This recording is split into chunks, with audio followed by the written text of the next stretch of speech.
Hello and welcome back. Today we're going to give this BRABUS SLK its face back. So there's a few things that need to be done up here. We need to treat the rust on this side, same as that at the back, where we'll grind it down and just seal it because that metal is still strong. Then we need to replace a few of these studs. I have a solution for that now. And firstly, we're going to start off by drilling out the old spot welds on this bracket. You can see these old circles here, here and here. So that's where it's been welded. Draw those out, and then we can start lining up the new bracket.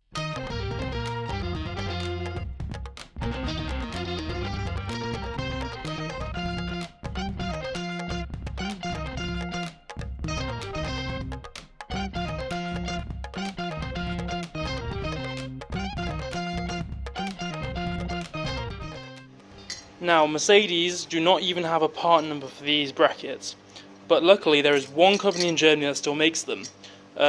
They cost about £100, I think they're 50 quid for these brackets and 50 quid for the lower two brackets as well. But these are an exact match. So when I test fitted them, they were sitting at exactly the right height. So the plan is we get the wing, the bumper, the headlight in and make sure everything's lining up with nice sized panel gaps. So this is the bumper bracket and it was 50 quid for two of these. I could have made this myself, however I did not know the shape of it because the ones that came off my car, they basically fell off because they were so rusty. So the headlight goes into this one and then into the other hole, that's where the wing bolts into. But that sits just below underneath the bumper and just supports it up.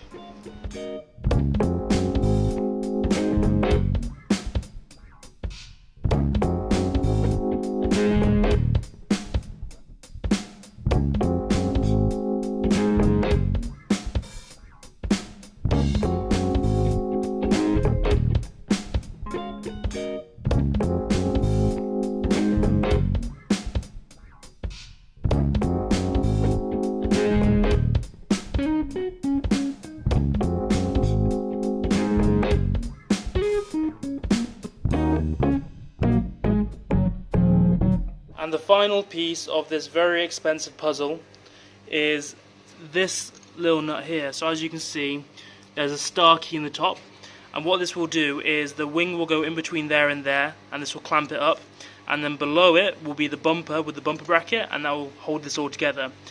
These, it was £15 for two from Mercedes, so they're not cheap, but they are necessary.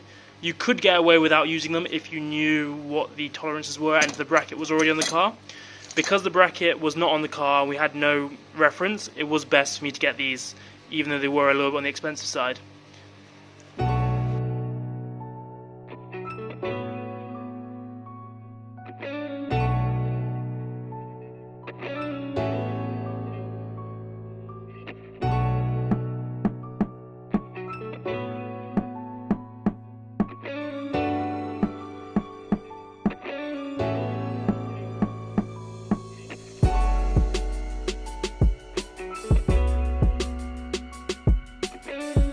That bracket is tacked onto the car, all this can come out now and I can weld it on properly.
Now there's not much transfer from the old wings to the new wings, however there are two main bits.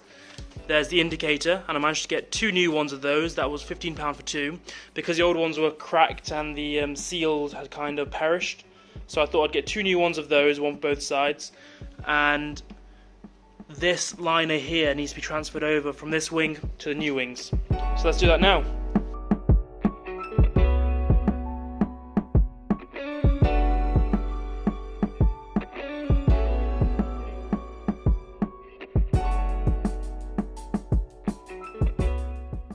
So anywhere these wings are rusted, so you see these rusted clean off, and around here you can see it's been sealed but it's still rusting, we need to protect on our new wings, because otherwise the same thing will just happen again. So what I'm going to do is I'm going to seal up the inside of the arch so no dirt can kind of get like trapped in there. So I put sealer in there, make sure nothing can get through, and I'm also going to seal around the same area they did it from the factory, because it looks like that seemed to work. Once they're all on and lined up, I can then see which parts mate with each other and which ones I can actually put the thick sealer on as opposed to the underbody seal. So let's do it now.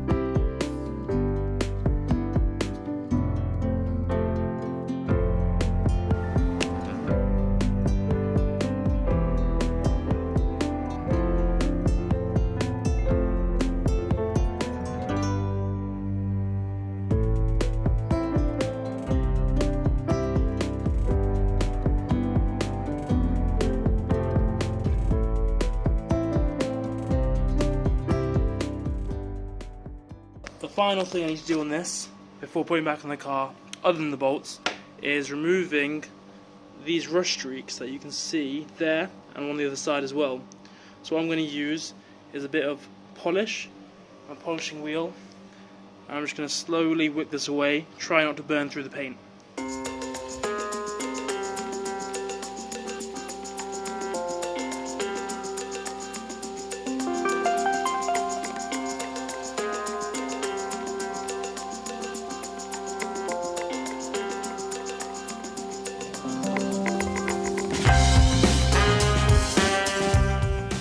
And so the final addition to this car that I'm going to make is something I've treated myself to and treated the car to. So I thought it was time I stamp my own little mark on this car and bring it into the 2020s. So I have brand new see-through headlights. Now these headlights look fantastic. The only gripe I have with these is there is no vacuum adjustable headlight dippers. So that means that they're manual dipping from this bolt over here. Other than that, I've tested them out and they seem pretty bright, so I can't wait to see what they look like when they're on the car. So if you compare them to the old units, there's quite a bit of difference. I was never a big fan of the kind of covered up look of the headlights, and especially the way this line follows the wing line, but these new ones I definitely think will make all the difference in the front of this car and really make it look a lot more modern.